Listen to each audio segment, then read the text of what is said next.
The shuttle landed softly on the docking bay of Station Apex 7. Han Taiho stepped out with a small bag over his shoulder and looked around with wide, curious eyes. He was 22 years old, with messy black hair that fell over his forehead and a face that made him look even younger. He wore simple clothes, a wrinkled jacket, and old shoes, and he yawned as he walked toward the registration desk. Apex 7 was the largest diplomatic station in the galaxy. Species from 100 different worlds came here to study, trade, and talk. For the past 300 years, the Galactic Assembly had used this place to keep peace between empires. And now, for the first time, humans had been invited. Humanity was new to the stars. They had only discovered faster-than-light travel 40 years ago. To the older species, they were children, primitives, a curious experiment that would probably destroy itself within a century. Taiho did not mind what they thought. He smiled politely at the tall, blue-skinned official who checked his documents. "Human," the official said, looking down at him. "Exchange student program. Xenobiology studies." He made a sound that might have been a laugh. "Try not to break anything." "I will do my best," Taiho said. His voice was soft and gentle. He found his dormitory room without trouble. It was small but clean. He set his bag on the bed and looked out the window at the stars. Somewhere out there, past those distant lights, Earth was spinning quietly. His home, his responsibility. But here, he was just a student. A knock came at his door.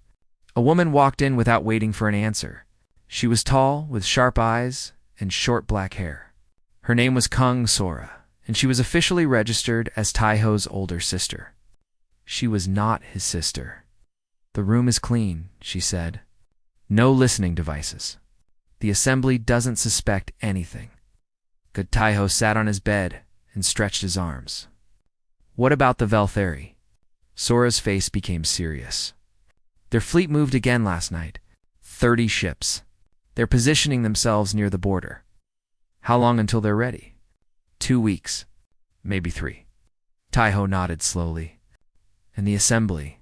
They don't believe us." Counselor Maeve called our intelligence reports.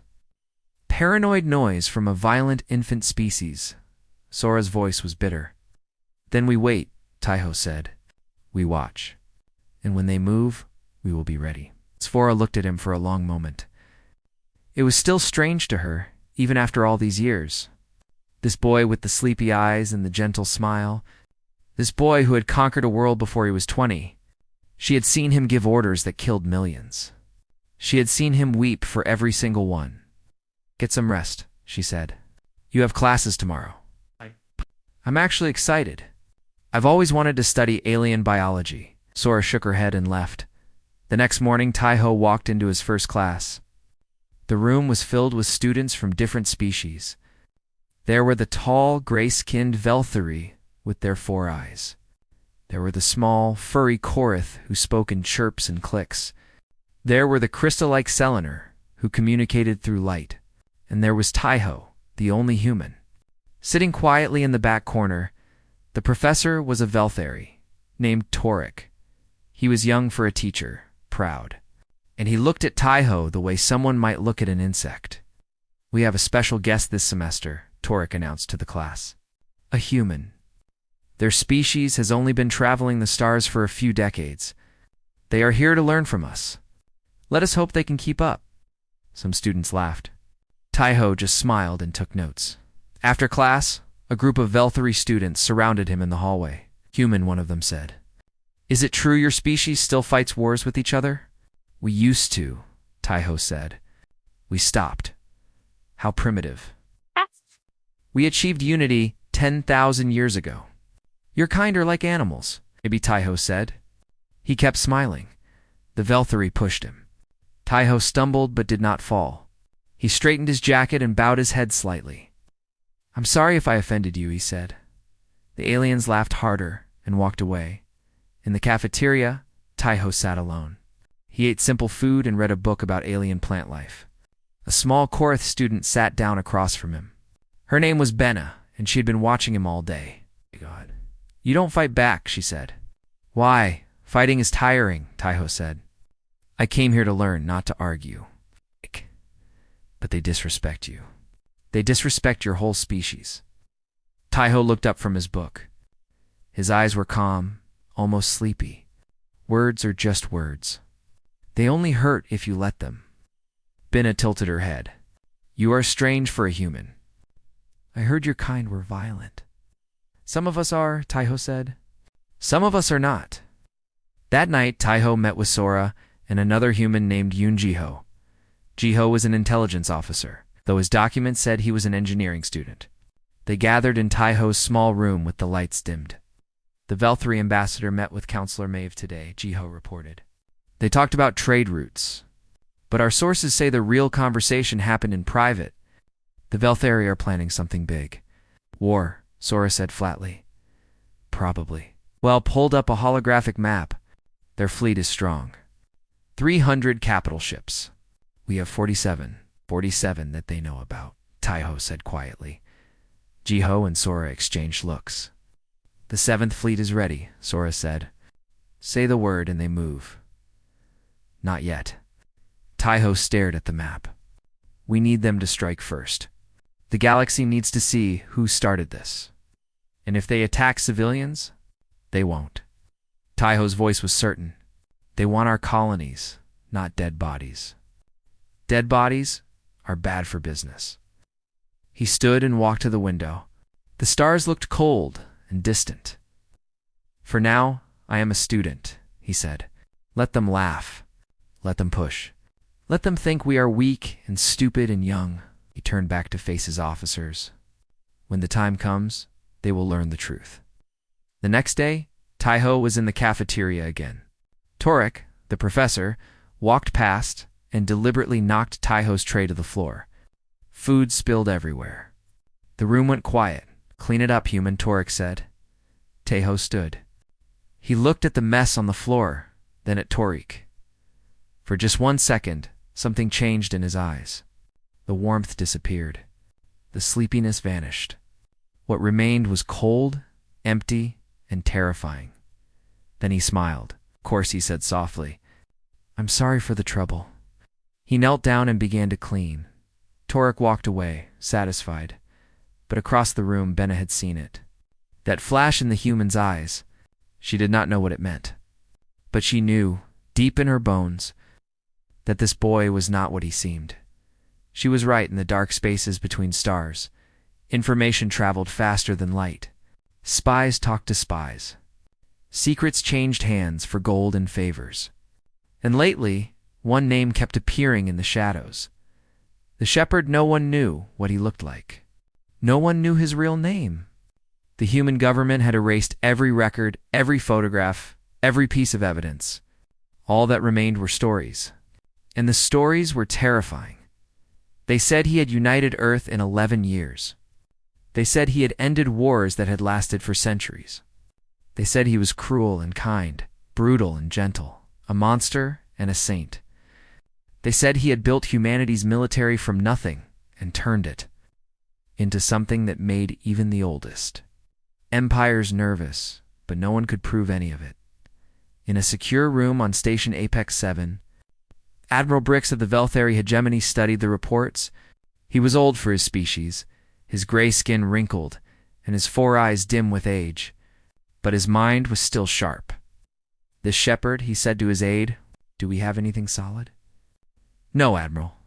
The humans are very good at keeping secrets. Then he is probably just propaganda. A myth to scare children. Brix closed the file. Their species is 40 years old in space. What could they possibly have that threatens us? Nothing, Admiral.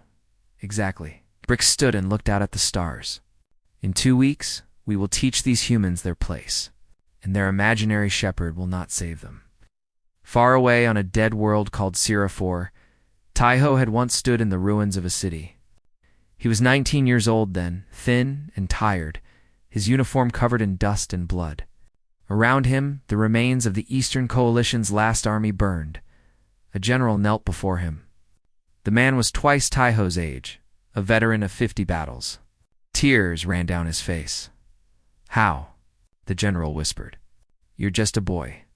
How did you do this? Taiho looked at the burning city. Somewhere in there, children were crying. Somewhere in there, mothers were searching for their sons. He had done this. He had ordered the bombs.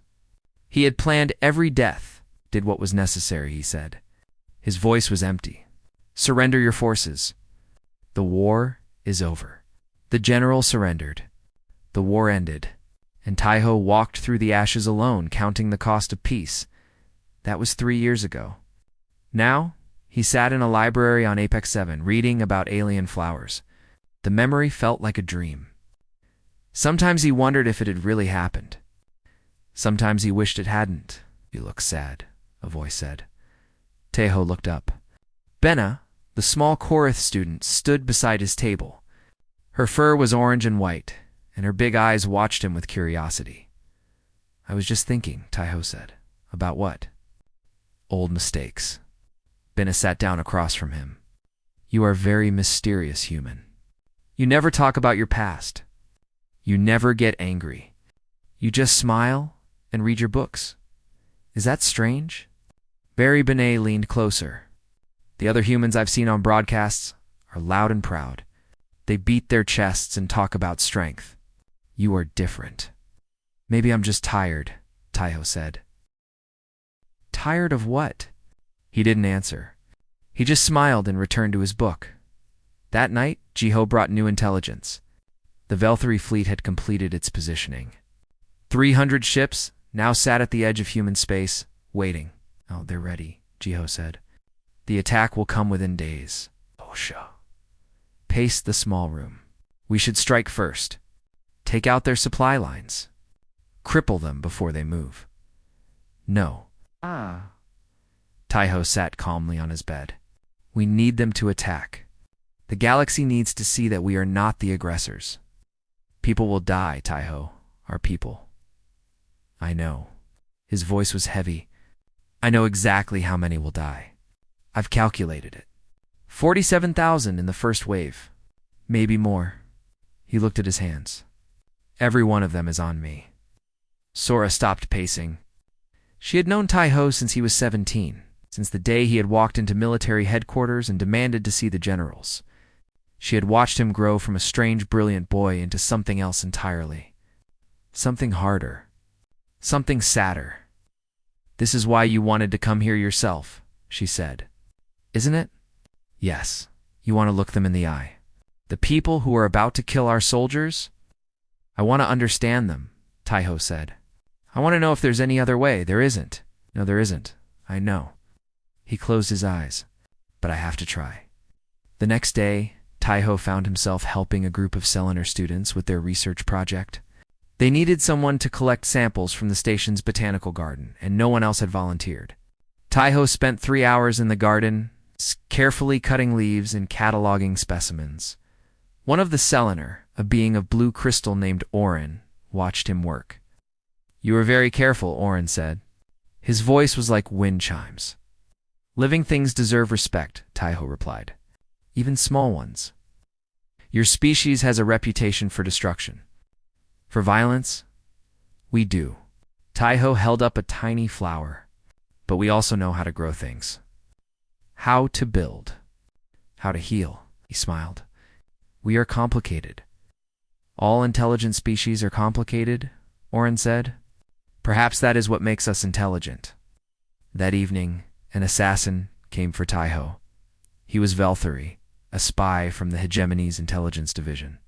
He crept into Taiho's room through the ventilation system, moving silently, a neural disruptor in his hand. One touch would kill the human instantly. Taiho was sitting at his desk, drinking tea.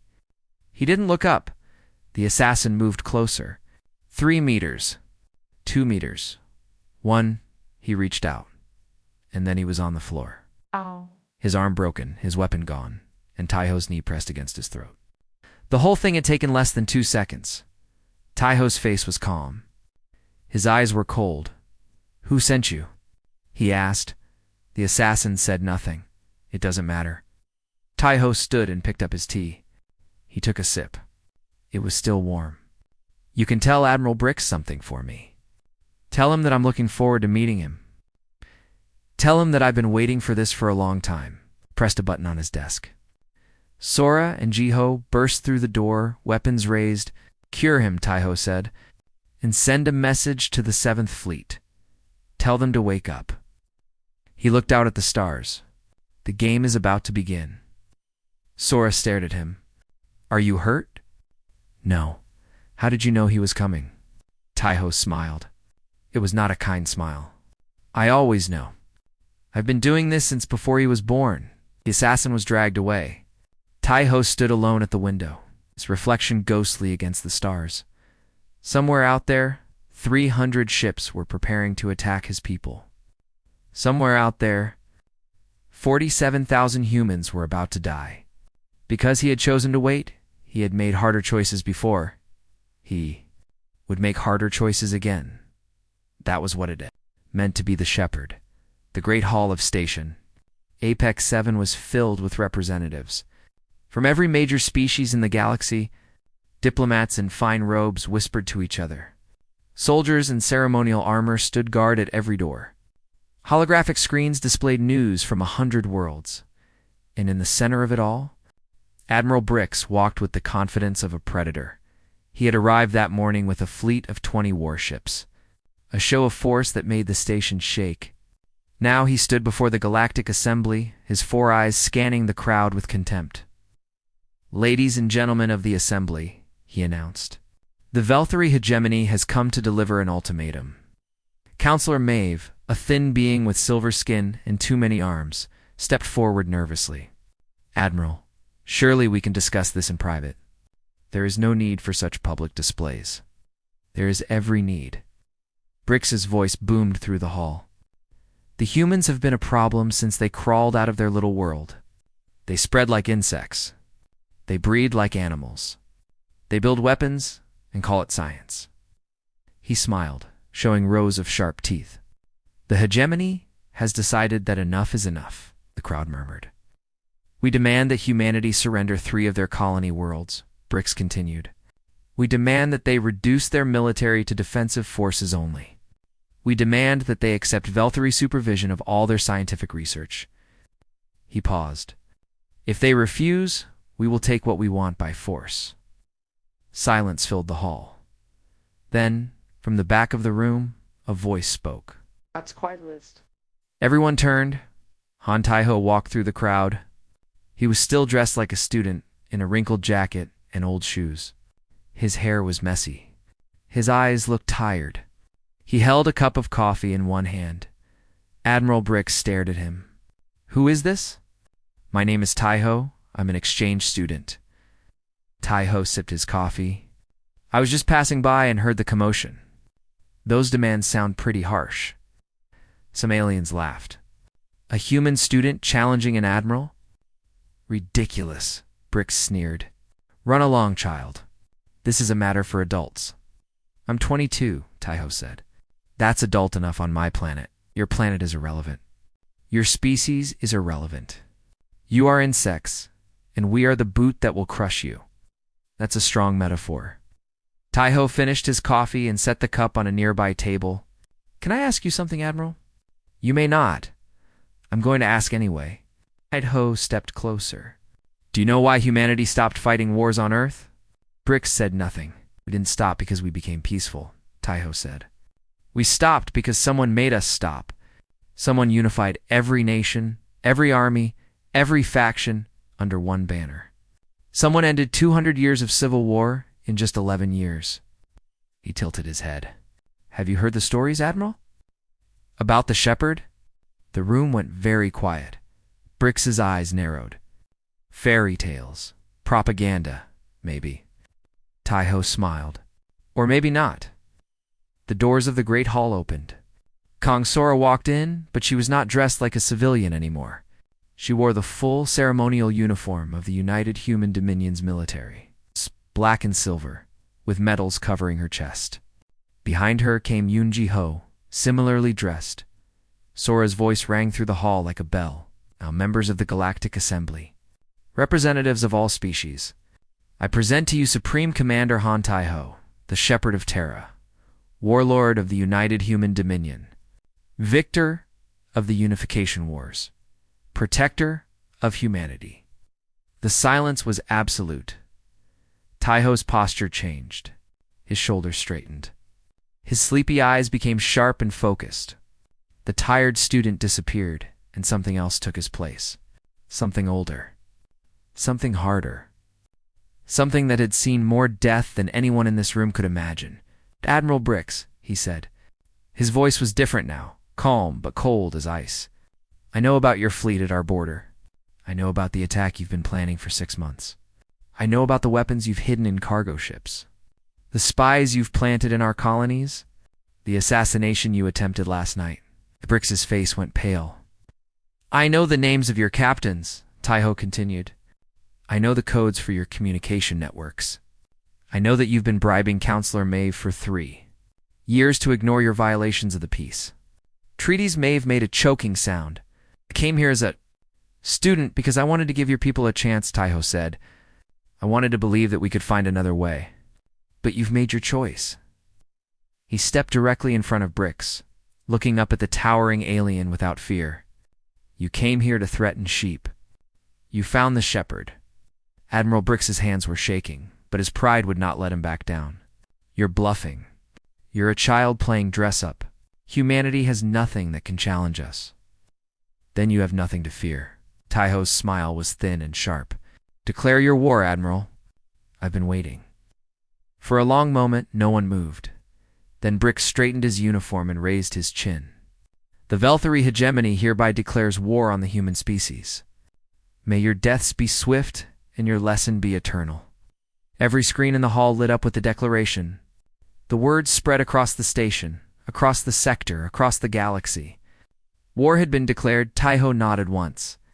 "Accepted." He turned and walked toward the door. Sora and Jiho fell into step beside him. Commander Jiho said quietly, "The 7th Fleet is ready. Tell them to move to position Kappa. Have the 9th Fleet reinforce the border colonies. And activate Protocol Shepherd's Call." "Sir, that will reveal the hidden fleet." "I know." Taiho didn't slow down. "It's time." Behind them, the great hall erupted into chaos. Diplomats shouted. Soldiers scrambled. Counselor Maeve collapsed into a chair, his political career destroyed in seconds, but Admiral Brix just stood there. Staring at the door where Taiho had disappeared, a Velthari aide approached him. "Admiral, what do we do?" Brix didn't answer. He was thinking about the human's eyes. Those calm, cold eyes that had seen things Brix couldn't imagine. Those eyes that belonged to someone who had been fighting wars since before. Brix earned his first command. For the first time in his long career. Admiral Brix felt something he had never felt before. Doubt far away. In the darkness of space, lights began to flicker on. Thousands of lights. Ships that had been hidden for decades, waiting for this moment. Humanity's secret armada, built in silence. Prepared for the day when the galaxy would finally take them. Seriously, the shepherd had shown his face, and now the wolves would learn why sheep should never be hunted. Alone, the news spread like fire. On 1,000 worlds. Billions of beings watched their screens in shock. The Velthari hegemony, one of the oldest and most powerful empires in the galaxy, had declared war on humanity. The young species, the newcomers, the primitives who had only been in space for 40 years, everyone expected a massacre. On Station Apex 7, chaos reigned. Civilians rushed to evacuation shuttles. Merchants abandoned their shops. Diplomats sent panicked messages to their governments. In the middle of it all, Taiho stood calmly on the command deck of a small human ship that had been hidden in the station's docking bay. "The evacuation is proceeding smoothly," Sora reported. "All human civilians will be off the station within 2 hours."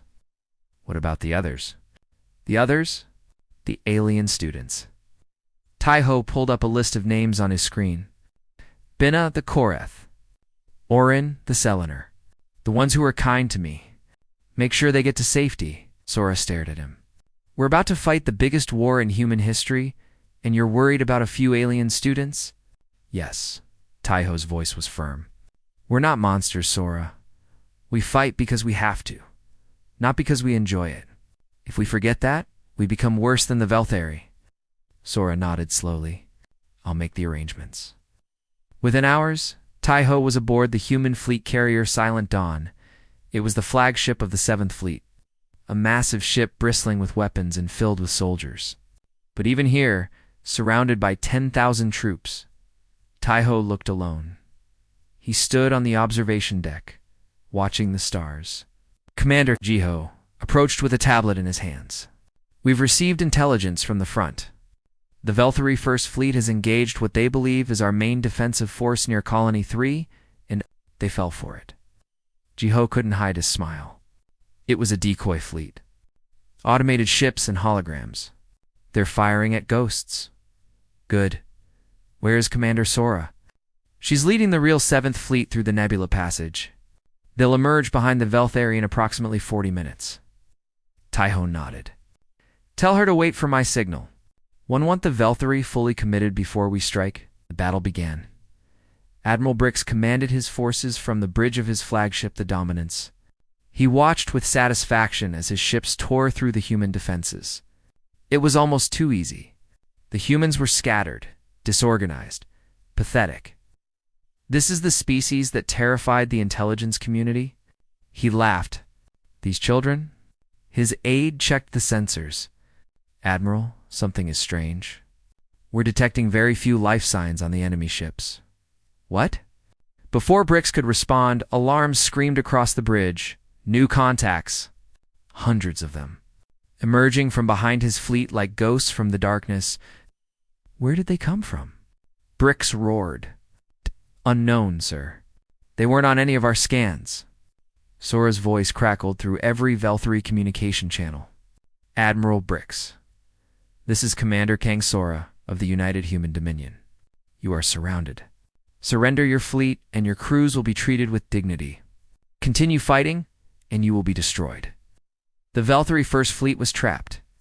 Human ships formed a perfect sphere around them, weapons locked and ready. What had been a simple slaughter was now a death trap. The battle lasted 40 minutes. When it ended, 60% of the Velthari First Fleet was destroyed. The rest surrendered. Human losses were minimal, mostly damage to unmanned decoy ships. The galaxy watched in stunned silence. Taiho broadcast a message to every channel, to every station, every world that could receive it.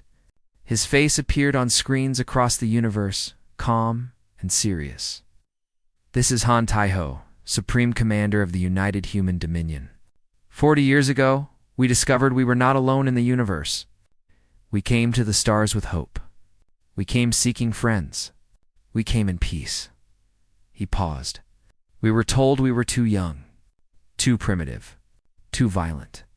We were told we did not belong. We accepted this. We were patient. We tried to prove ourselves through diplomacy, through science, through cooperation. His voice hardened. Today, the Velthari hegemony declared war on our people. They demanded our surrender. They threatened our destruction. They assumed that, because we were young, we were weak. Behind him, the view screen showed the burning wreckage of the Velthari fleet. They were wrong. Let this be a message to the galaxy. Humanity did not come to the stars to kneel. We did not come to beg for scraps from older empires. We came because it was time. We came because the stars belong to everyone, not just the powerful. He leaned forward.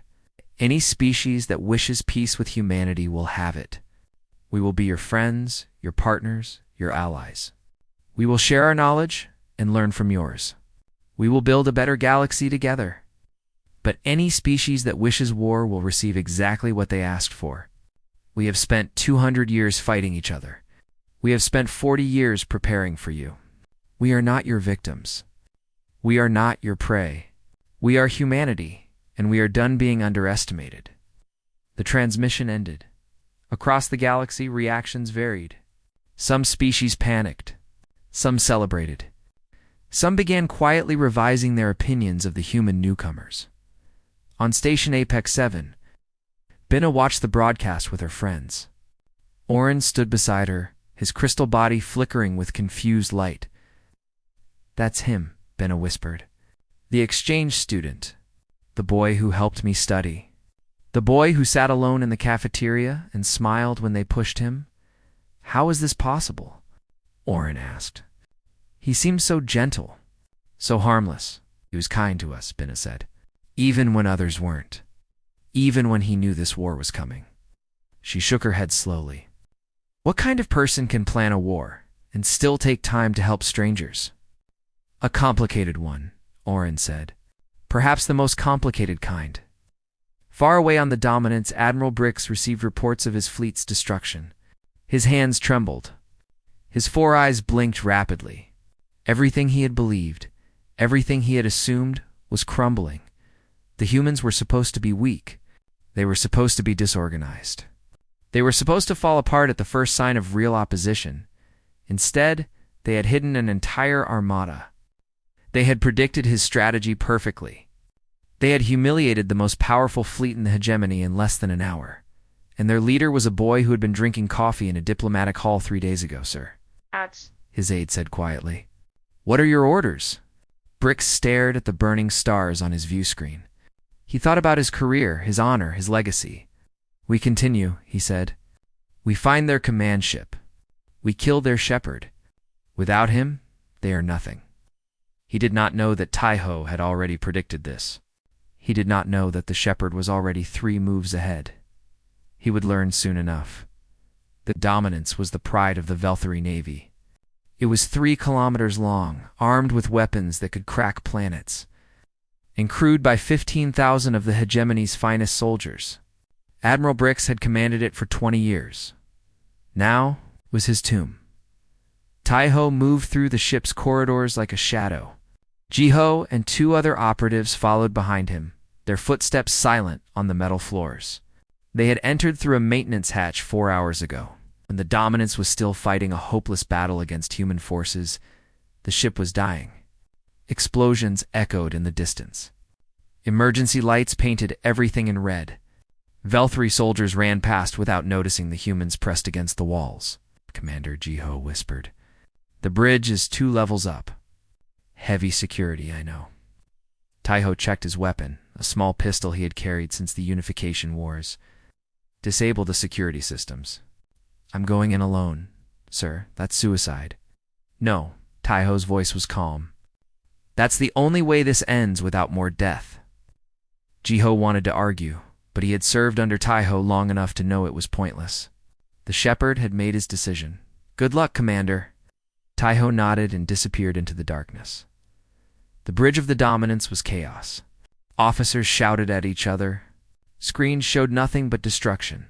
In the center of it all, Admiral Brix stood rigid, watching his empire crumble. Admiral? An officer screamed, The human fleet has broken through our final line. We have nothing left. Brix said nothing. Admiral, we need to evacuate. We need to. The officer stopped. Everyone stopped. The main door had opened, and a young man walked through. He wore simple clothes, dark and practical. His hands were in his jacket pockets. His face was calm, almost bored. Han Taiho stopped in the center of the bridge and looked around. Hello, Admiral, he said. It's nice to finally meet you properly. Brix stared at him. How did you get on my ship? I walked. Taiho smiled slightly. Your security is not as good as you think. The bridge officers reached for their weapons. Taiho didn't move. I wouldn't do that, he said. My team has control of your life support systems. One signal from me, and this entire ship loses atmosphere. He tilted his head. I don't want that. But I will do it if necessary. No one moved. Brix stepped forward, his 4 eyes burning with hatred. You've destroyed everything, my fleet. My career, my honor? You destroyed those things yourself, Taiho said. I just helped you see the consequences. We are going to bring order to the galaxy. We are going to teach you primitives your place. And where is that place, Admiral? Taiho's voice was soft. On our knees? In chains? Dead, if necessary? That's the difference between us. Taiho took his hands out of his pockets. They were empty. I've killed more people than you can imagine. I've burned cities and conquered continents. I've made choices that still wake me up at night. He looked directly into Brix's eyes. But I did it to end wars, not start them. I did it so that my people could live in peace. Peace. Brix spat the word. There is no peace. There is only power. Then you understand nothing. Taiho took another step forward. Power without purpose is just destruction. Strength without wisdom is just cruelty. You could have had an alliance with humanity. We could have built something together. Instead, you chose fear and arrogance. Brix drew his weapon, a ceremonial pistol that had belonged to his father. His hands were shaking. I could kill you right now, he said. End your shepherd legend forever, you could try. Taiho didn't move, but you won't. Why not? Because you're not a murderer, Admiral. You're a soldier. It's a bad one, but still a soldier. Taiho's voice was almost kind. You fought for what you believed in. You were wrong, but you were sincere. That counts for something. Brix's hand trembled. The weapon was pointed at Taiho's heart. I'm offering you a choice, Taiho continued. Surrender now, and the war ends. Your crews will be released. Your civilian population will be untouched. The hegemony will pay reparations, but it will survive. And if I refuse, then more people die. Yours and mine. And in the end, the result will be the same. Taiho shrugged. I've already won, Admiral. Only question is how many more graves we dig before you accept it. For a long moment, neither of them moved. Then, slowly, Admiral Brix lowered his weapon. Why? He whispered. Why show mercy? After everything we've done, everything we've planned to do to your people, why not destroy us completely? Taiho was quiet for a moment. When he spoke, his voice was heavy with memory, because I've seen what happens when you don't. I've seen what endless revenge creates. I've seen civilizations burn because no one was willing to stop. He looked at his hands. I became the shepherd to end wars, Admiral, not to start eternal ones. Brix closed his 4 eyes. When he opened them again, something had changed. The pride was gone. The arrogance was gone. What remained was just an old soldier tired of fighting. I surrender, he said. The hegemony surrenders. Taiho nodded. Thank you. The war ended 9 days after it began. It was the shortest major conflict in galactic history. Human ships escorted Vel-3 survivors home. Reparation agreements were signed. Prisoners were exchanged. Slowly, carefully, the galaxy began to adjust to a new reality. Humanity was no longer the young species. They were a power. 3 weeks later, Taiho returned to Station Apex 7. He walked into the library, found a quiet corner, and fell asleep with a book open on his chest. He looked exactly like the exchange student he had always pretended to be. Benna found him there an hour later. She stood beside his chair, watching him sleep. It was strange to think that this peaceful boy had commanded fleets and ended empires. He opened his eyes slowly. Oh, hello. Hi. Benna sat down across from him. Is it true? Everything they say about you? Taiho rubbed his eyes. Probably. Which parts are they saying? All of it? The wars? The fleet? The mercy you showed the Admiral? Then yes.